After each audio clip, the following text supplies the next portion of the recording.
Selamat pagi, saya Rizky Rahmat Sonjaya akan menemani beberapa menit Anda ke depan dalam News Agri. Petani atau pekebun kakao diharapkan selalu waspada terhadap serangan organisme pengganggu tumbuhan atau yang sering disingkat OPT. Hal itu dikarenakan tanaman kakao merupakan salah satu komoditas perkebunan yang sangat rentan terhadap perubahan iklim, khususnya curah hujan dan kelembapan. Pertumbuhan dan penyebaran jamur pada tanaman kakao akan semakin cepat apabila kondisi lingkungan kebun, curah hujan, dan kelembapannya tinggi. Kepala Balai Besar Pembenihan dan Proteksi Tanaman Perkebunan di daerah Ambon, Azwin Amir, mengatakan pada kondisi lembab dan curah hujan tinggi, tanaman kakao kerap diserang sejumlah OPT, di antaranya busuk buah dan kanker batang. Kedua penyakit tersebut disebabkan oleh jamur Phytophthora dan jamur vascular stick dieback atau disebabkan oleh jamur Ceratobacillum terbomae.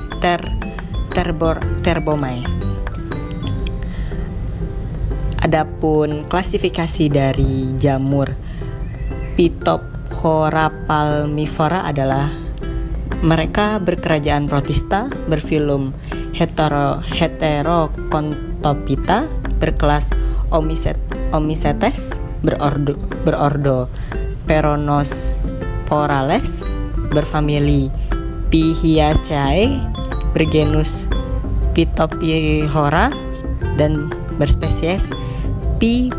palmifera. P. palmifera merupakan salah satu patogen tumbuhan yang menyerang berbagai tumbuhan budidaya. Anggota Oomycetes ini memiliki spektrum target yang luas, baik tumbuhan monokotil maupun dikotil.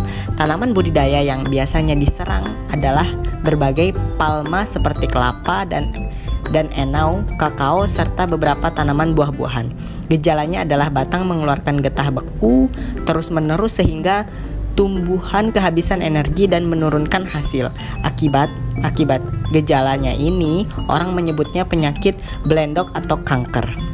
Sedangkan VSD atau vascular stick dieback disebabkan oleh jamur Ceratobacillum terbomae.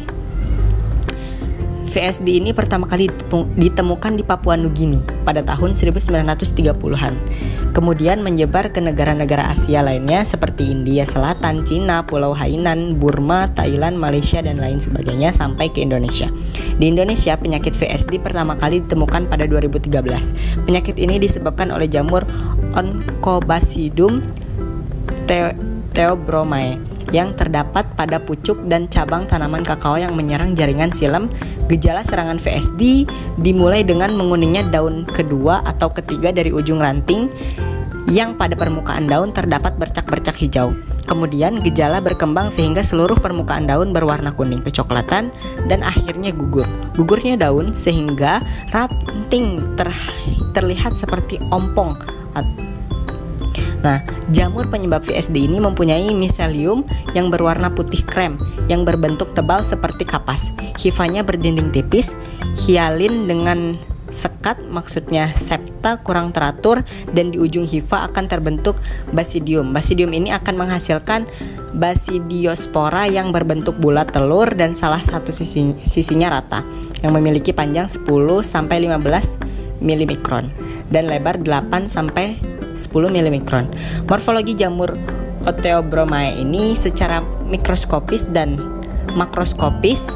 Pengamatan jamur Oteobromae secara mikroskopis dilakukan dengan cara mengamati secara visual karakteristik morfologi, yakni warna koloni dan tekstur koloni.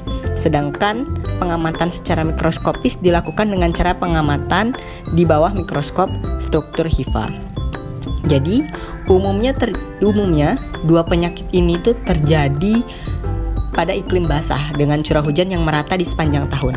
Kedua penyakit tersebut banyak dikeluhkan sejumlah petani kakao. Karena itu petani harus melakukan antisipasi sejak dini. Upaya tanaman kakao mampu berproduksi dengan baik, ujar Aswin di Jakarta, Selasa, bulan 8, tanggal 9. Azwin juga mengatakan ketika memasuki musim kemarau, petani kakao tetap harus menjaga kewaspadaannya. Pasalnya ketika kemarau tiba, biasanya muncul hama penggerek buah yaitu Conopomor pachymerale, dan penghisap buah kakao atau Helopeltis. Hama tersebut hingga saat ini masih menjadi momok petani kakao. Adapun jamur Phytophthora palmivora adalah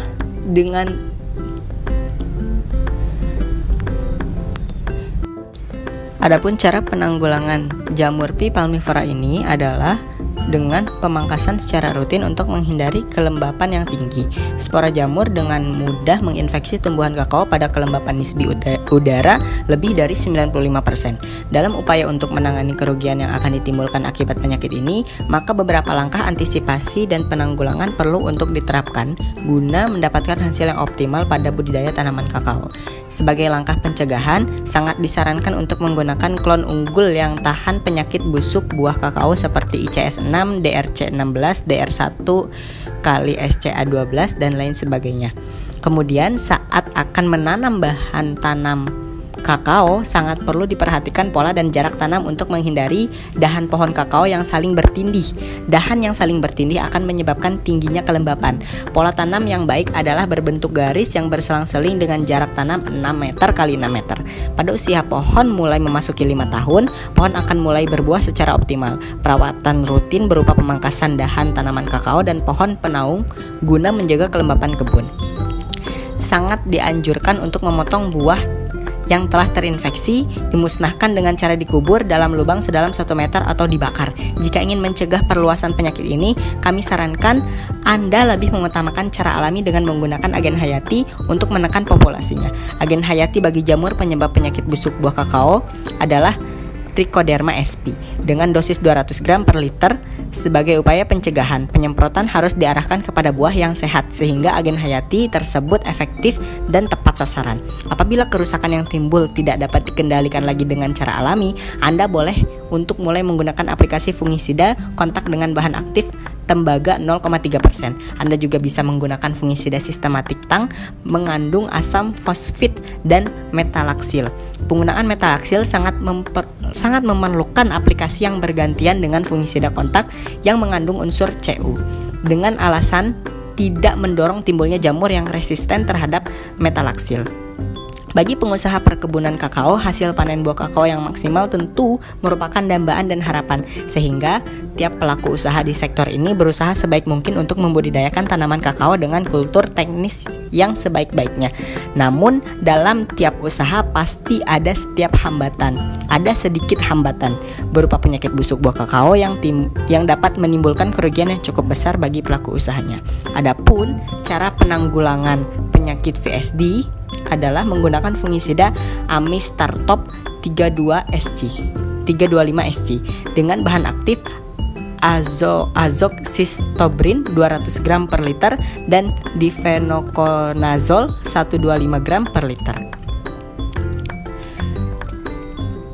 Pada tanaman menghasilkan dosis Amistartop 325 SC adalah 15 ml per tangki. Satu tangki berukuran 15 liter dapat digunakan untuk 60 pohon. 1 hektar diperlukan 16,6 tangki setara 250 ml Amistartop. Penyemprotan dilakukan sesuai jadwal jika ada serangan VSD.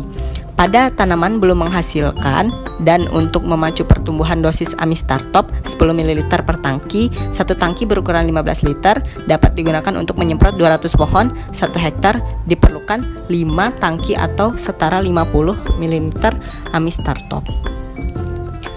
Nah, adapun kedua pengendalian ini memiliki resiko yang kecil dan besar terhadap kesinambungan lingkungan jangka lama serta kesehatan bagi siapapun pengonsumsinya. Produk olahan kakao ini bijaklah untuk mengatur segala keperluan pengendalian hama dan penyakit di tumbuhan. Sekian penyampaian Agri News Agri dari saya. Sampai jumpa.